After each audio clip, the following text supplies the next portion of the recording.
Hello and welcome to this week's Ask Charlie. Today I am in my happy place in the kitchen and I'm going to be showing you how to cook a summer pavlova. I'm going to be using my Aga, but you can do it in an electric oven too.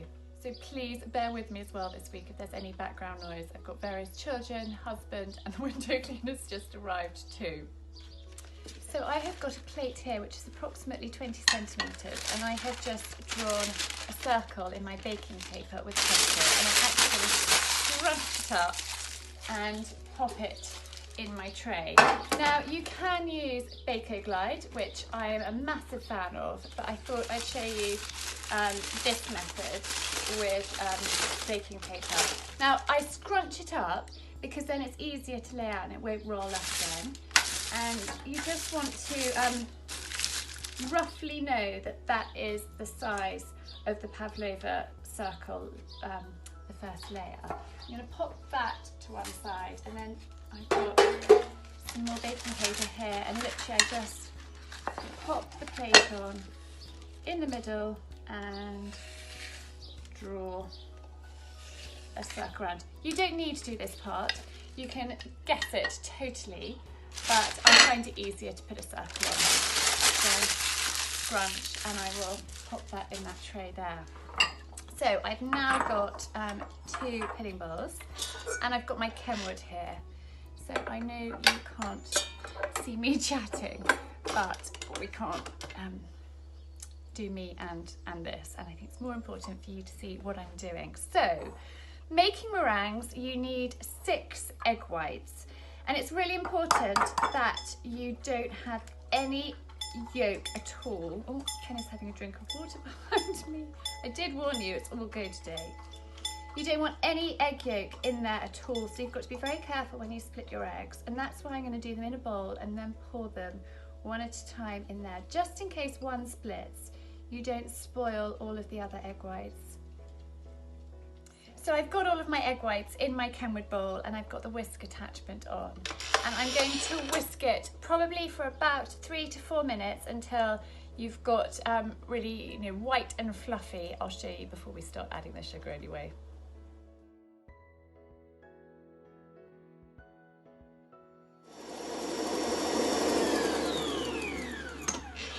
So that is how you want them. Just like that, and I'm going to gradually add the sugar in. Now I'm going to add the sugar while it's spinning, so I'm not going to be chatting to you, but you want to do it really slowly. So I've got 300 grams of sugar here and it's 1 spoonful at a time. And Mum always said go off and let me crack down. Mum always said go off and do a job, so whether you go and empty half the dishwasher and then come back and add another spoon or whatever it is, but you want to add it really slowly. My grandmother was the queen of meringue making. She taught my mother, she taught me, and I'm sharing it with you. So yeah, 1 spoon at a time and off we go.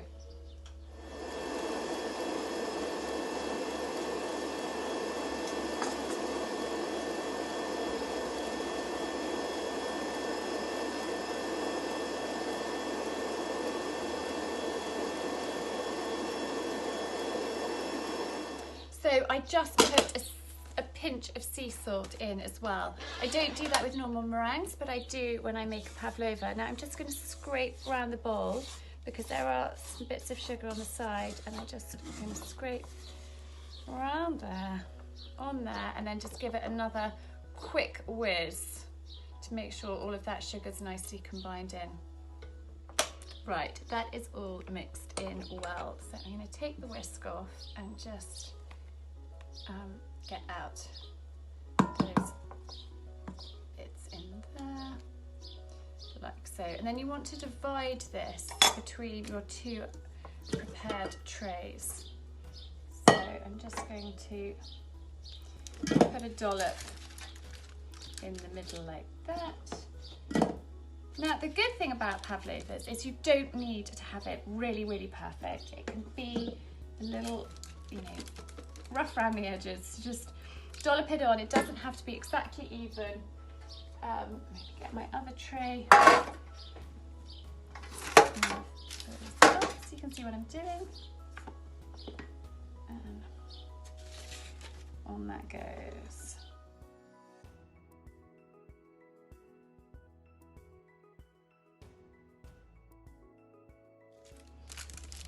and just go up to that line. It doesn't matter if you go over the line at all. The line is just a rough guide for you. Just spread it out.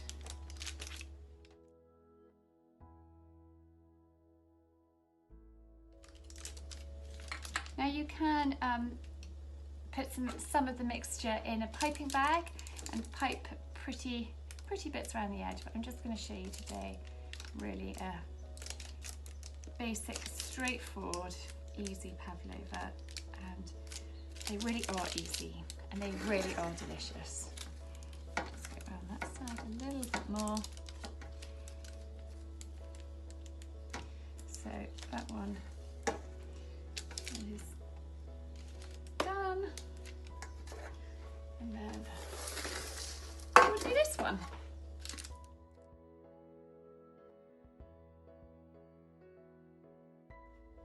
Right, I've got my 2 pavlova circles here, and they are going into the warming oven.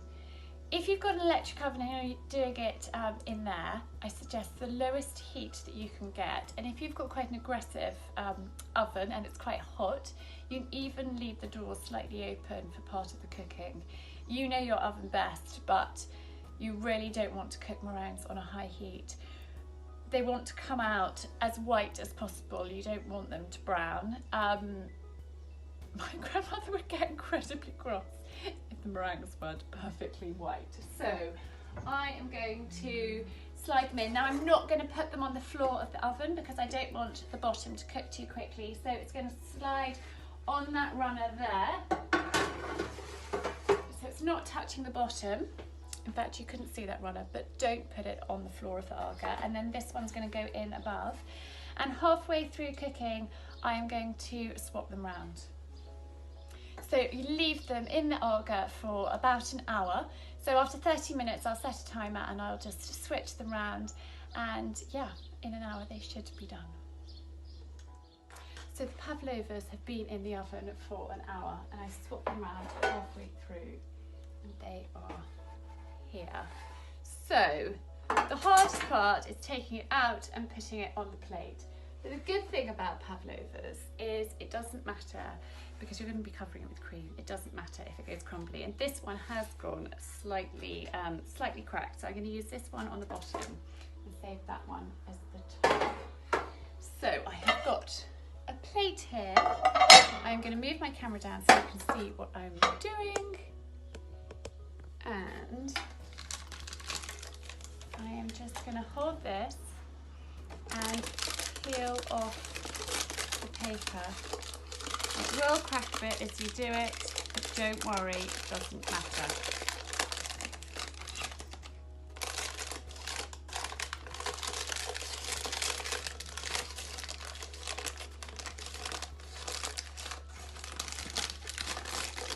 Just loosen the paper all the way around, particularly on that middle bit, but it's quite hard, particularly when it's a really warm day.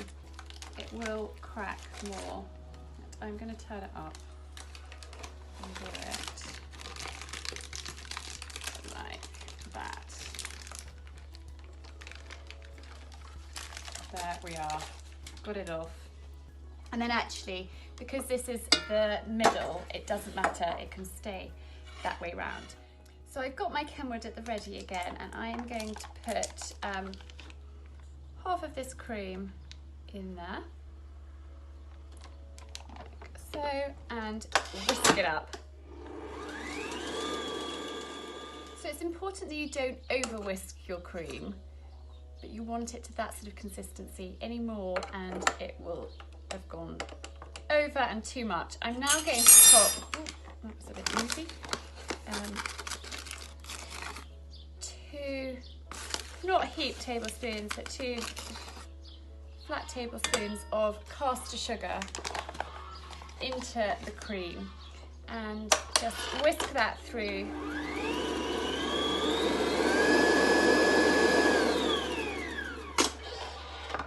And then I'm going to pop some natural yogurt in as well. You can use Greek yogurt or natural yogurt. I absolutely live on this stuff.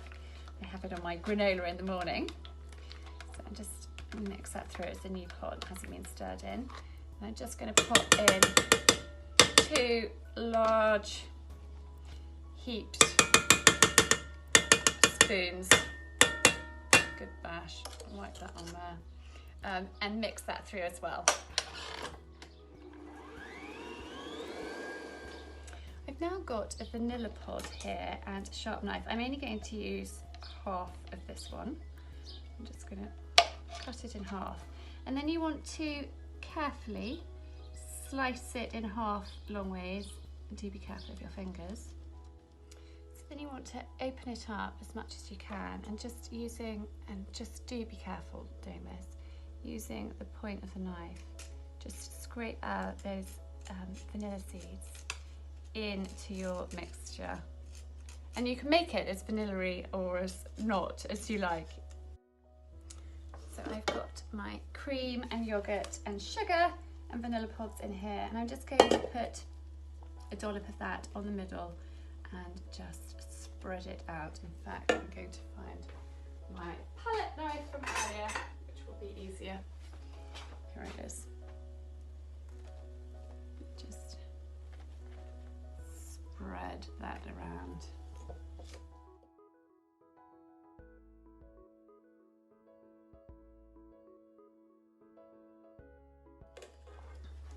And now I've got my berries. So I'm going to use some of these in the middle here. Actually, I'm going to put them towards the edge so they peep through when you put the next layer on top. Just a mixture of those, and then leave enough to decorate the top.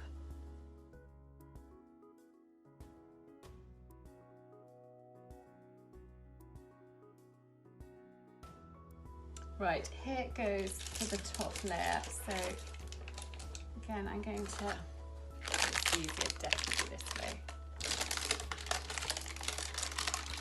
Peel back the paper.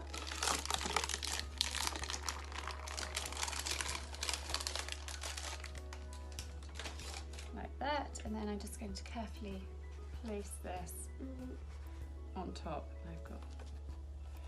Now it doesn't matter if it cracks a bit. I'm just going to quickly rinse my hand. So it doesn't matter if it cracks a little bit as you put it on, because we're going to put the rest of our cream and yogurt and vanilla, smells really good, on the top. So it really doesn't matter at all. That bit is quite tricky. And then just spread out the remainder around the whole of the pavlova.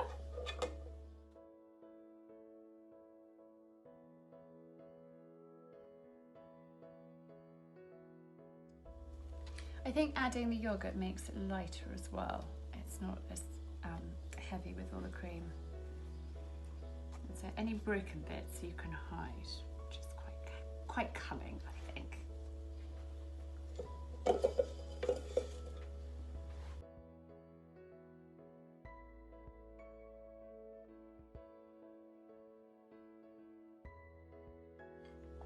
And then decorate the top with the rest of your berries.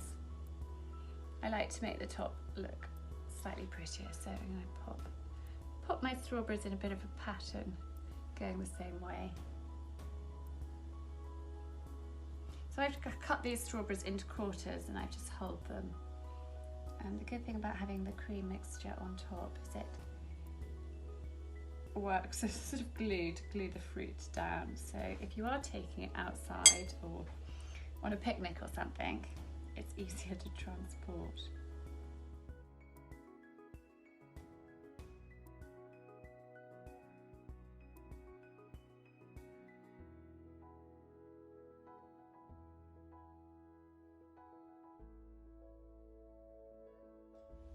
So I've decorated with the berries all over the top, but then I'm just going to put a little bit of icing sugar in my sieve here and just give it a little bit of a shake over just to make it look pretty.